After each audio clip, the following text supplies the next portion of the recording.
Stampin' Friends. Welcome and happy Friday.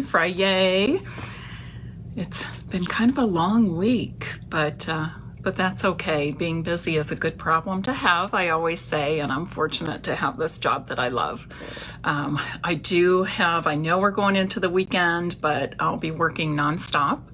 I'm trying to finish prepping a class to go and packaging that and labeling that to get in the mail by early tomorrow morning. And then tomorrow I'm doing a virtual event with 5 other members of my Merry Stampers team. So we're excited about that, but it will definitely be a full day tomorrow.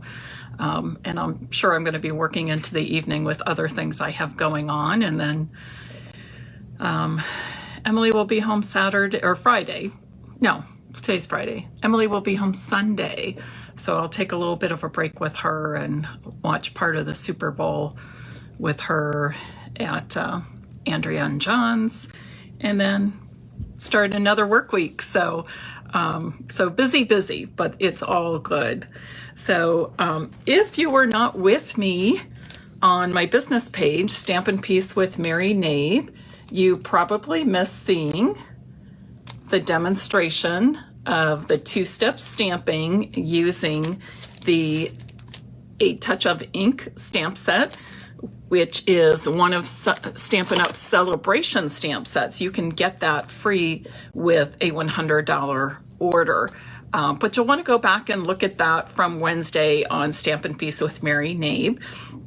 It's also on my blog today, www.stampinpiece.com, so you can find it there with cutting instructions and supply list and everything you need. But they're very fun, easy to make cards, and I gave you some tips on the 2-step stamping with the Touch of Ink stamp set.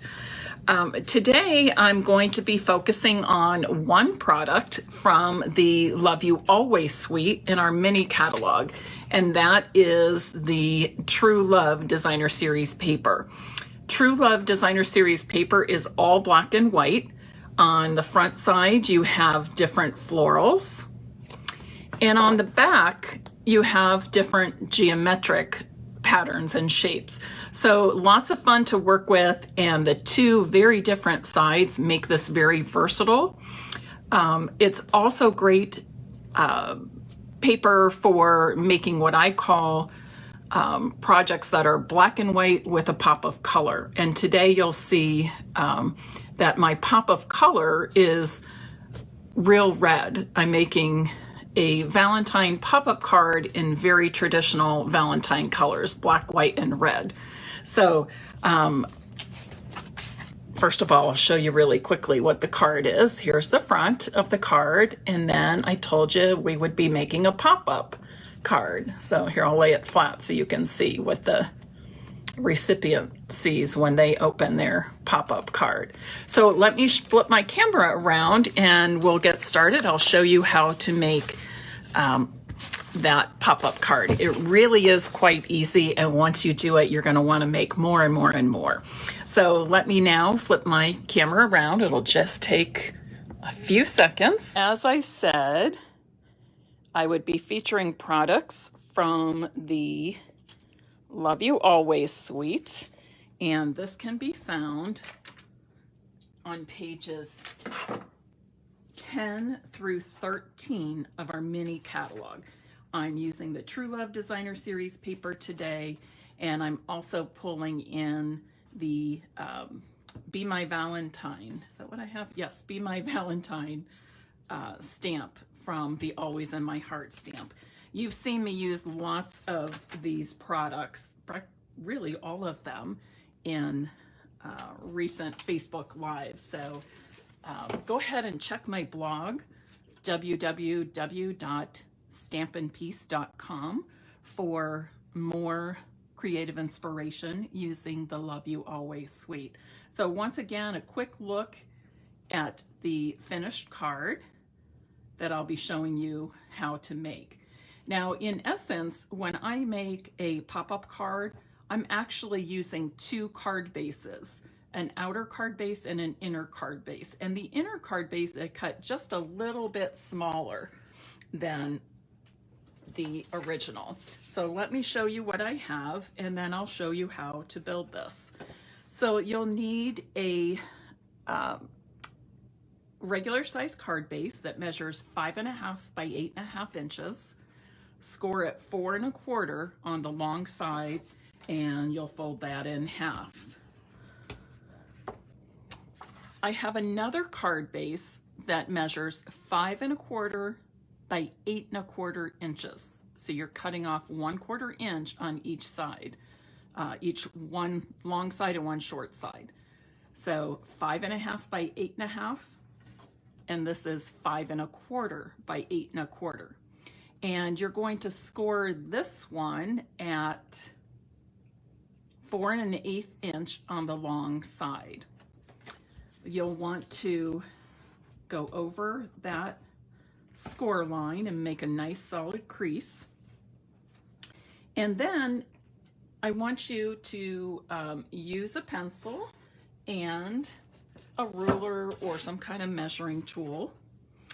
And what we're going to do is find the center of our small card. So this is 5 1/4. Half of 5 inches is 2.5. Half of that quarter is 1/8. So that would be 2 5/8 inches is the center. And I'm just going to go out a little bit further than that. So I'm going to mark 2 3/8 and 2 7/8. You want this measurement to be about a 1/2 inch wide. And then also I like to go out, and it sort of depends on what you are popping up on the inside of your card base, but I want to go out about 1 inch. So I'm going to basically cut right along here. Okay, this is my center point. It doesn't have to be exactly perfect in terms of the length or something like that, but you do want it to be centered nicely. It just makes for a nicer finished look on the inside of your card when you have it all put together. And I just cut 2 lines up to the 1 inch mark. You won't need to, well, I guess you could erase just, but you really don't need to because it doesn't show. But if it makes you feel better, go ahead by all means. And I just use a pencil. You don't want to use a marker or anything like that. Now what you want to do is push that little cutout space to the inside of this little card base. Okay, I'm going to go back and snip the left edge just a little bit longer because I didn't get quite the same length as I did with the other one. And you can just push it from the back side or pull it from the front side. And you're just going to press down on those folds like that. So this is what you have on the inside now. This is what it looks like from the side. This is what it looks like when I open it. Okay. Now, before I even put my card together, I am going to put my smaller card base inside the larger one.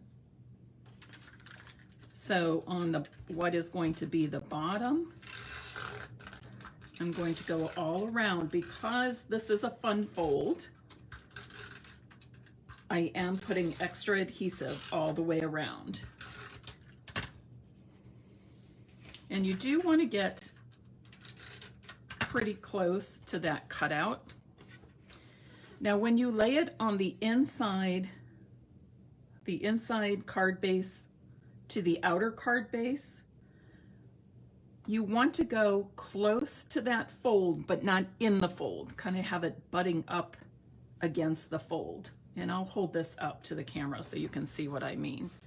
So I think you can see that I'm going right up to the fold, but I'm not actually sitting on that raised part of the fold, that scored line. I'm just butting right up against it. That will make for a nicer, cleaner fold when you're finished. Now I'm going to add adhesive to the top part of the smaller card base. And again, if you follow these instructions and do it this way, you aren't going to get a lot of bulky fold. Okay, and this is easier, it works better than if you had adhered the whole inside of the card at once. It's an extra step, but honestly, it makes for a nicer card. Oh, let's see who's all here today. Hi, Katie and Janelle, Amy. Hi, Joyce, Naomi. Hello, Karen and Patricia. Hi, Mary Lou. Thank you all for being here. And I would love it if you would share.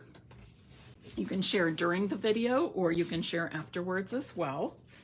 Now I'll show you the other pieces I have. For the front, I've cut out 5 1/4 by 4 inch Whisper White. In my True Love Designer Series paper, I'm using this fun geometric pattern, and this measures 5 1/8 by 3 7/8. I want it just a tiny bit smaller than my basic white cardstock. So basic white is 5 1/4 by 4 inches. The black and white True Love Designer Series paper measures 5 1/8 by 3 7/8. And I'm going to adhere this to the front of my card base. Hi, Connie from Urbana, Ohio. Is this your first time watching me?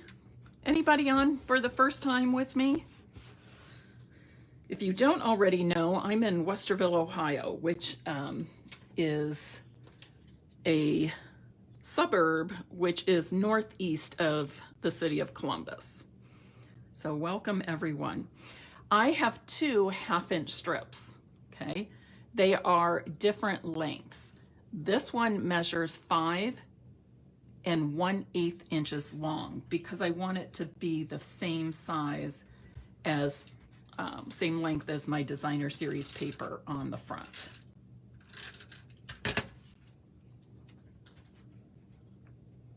So again, that's half, whoops, I don't want to put that on just yet because I cut this piece of real red cardstock that is 3/4 inch wide by 5 1/8 inches long. And now I'm ready to put that on my card front. Oh, Connie, you have watched me before. Wonderful. I'm so glad. Glad to have you back. Hi, Vicki.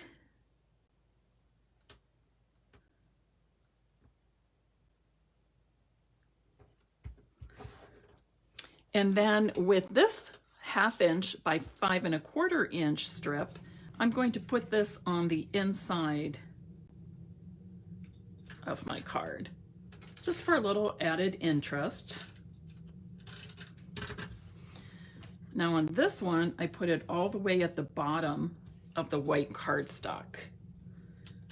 You can do that, or you can leave a little bit of that white cardstock showing like I did here this time. Now I have some hearts I've cut out, and to cut these out I've used our heart punch pack. Ooh, they're really, what do I want to say, scratched and marked, but working wonderfully no less. You can tell I've had them a long time. But I'm using the heart punch pack, and these come as a pair, as a set in our annual catalog. And the reason I love these so much is because I love to layer things, and this cuts out the perfect heart layers. Okay, you get a plain heart, and then you get the scallop heart to layer it on.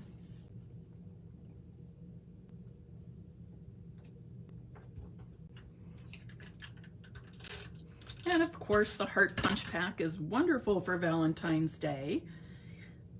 but it's also wonderful for anniversaries, bridal showers, weddings, anytime you want to tell somebody you love them.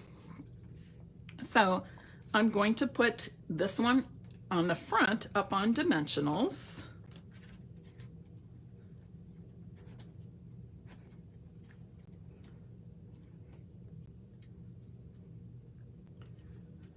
And I'm going to be a little bit different. On the first card, I put it on the center. And the second card, I'm going to put it off to the left side. I'm going to embellish that heart with some rhinestones. Again, I'm going to change it up a little bit. On the first one, I used just one. And this time I'm going to use 3 little rhinestones.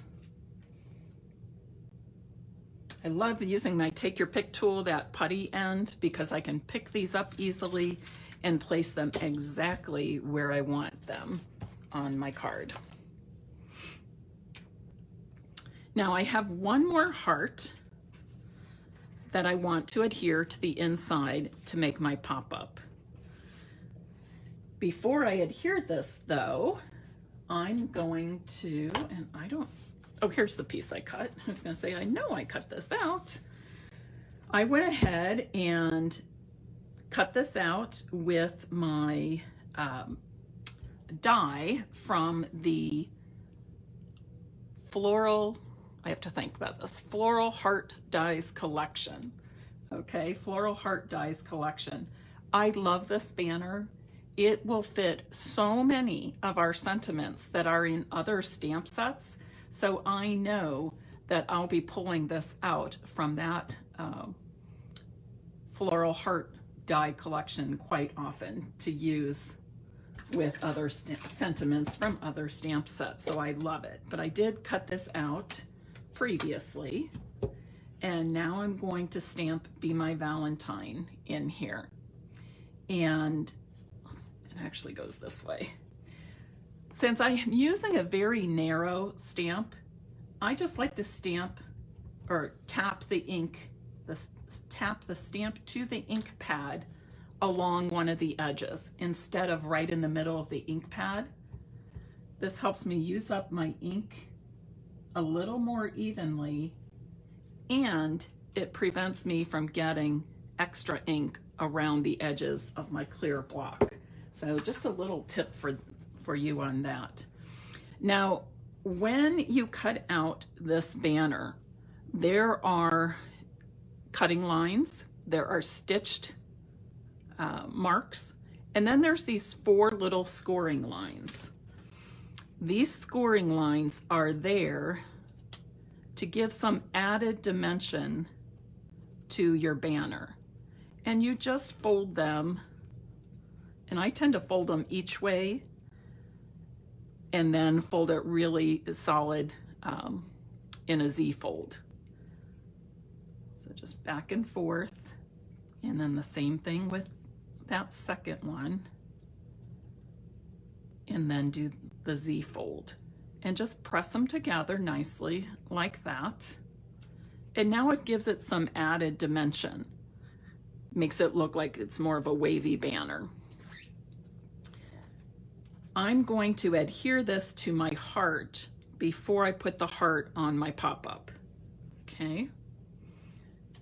And I'll use some more dimensionals to do that. I just need a couple right in the center.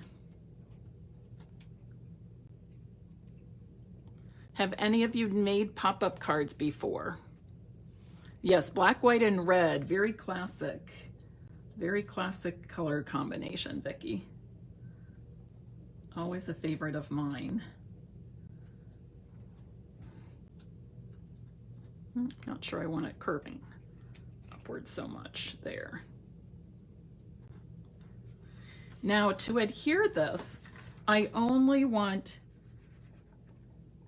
adhesive where it's going to touch this little cutout spot for my pop-up. And to make sure it sticks well, I'm using mini glue dots. I'm putting one at the tip of that heart. So you kind of have to think about the shape you're adhering here and where you want the adhesive to go so it's not showing on this at all. And I'm just going to go up a little bit higher on that. Now you don't want to go too high, because if you have adhesive up here, when you close your card, it's going to be sticking to the top part. You only want adhesive in this section right here. Janelle says no, she has not tried and has not made a pop-up card yet. Well, I hope that this inspires you to do so, because it sure is easy. And that's all there is to it. I think this would be nice with, and I know it'll go in an envelope, but I still think it needs one little rhinestone right here on this banner. And that's all there is to it. What do you think? Now, is this something that you would try on your own? Would you make, or I should say, will you make a pop-up card? I would love to see the pop-up cards you make. I started thinking what other kinds of pop-up cards would be fun. And quite honestly, you know which one I thought of first? Is using the Darling Donkey stamp set. Can you picture that, doing something fun on the outside with the Darling Donkeys, and then when they open up the card, another donkey pops up here? I think that would be really fun. And I am going to do that for you on Monday using the Darling Donkeys. But don't think, well, Mary, you just made a pop-up card. Do I really need to see the same thing again? Yes, you do, because on that card, I'm going to show you a very easy way to make a picket fence for your donkeys or for your beautiful flowers, whatever card you want to make that you think a white picket fence would look awesome with it. Okay, so let's meet back here on Monday at 11 a.m. Eastern Standard Time. And I will make for you a Darling Donkeys pop-up card, but teach you how to very quickly and very easily create a picket fence for your cards. Actually, and for your scrapbook pages. That would be pretty awesome. Also, I do understand that the Darling Donkeys are on back order, Amy, but you are promised to get it, and I promise you that it will be worth your wait. It is so fun to work with that stamp set. I promise you, you will be so glad to have it when it gets to you. I apologize for the back order, but it's just been that popular. And I know that Stampin' Up! Is making more of them and building up their inventory so we can get them to our customers as quickly as possible. But I promise you, the Darling Donkey stamp set is worth the wait. All right, I'll see you on Monday. Have a wonderful weekend, and be kind to yourself and stay healthy. Bye-bye.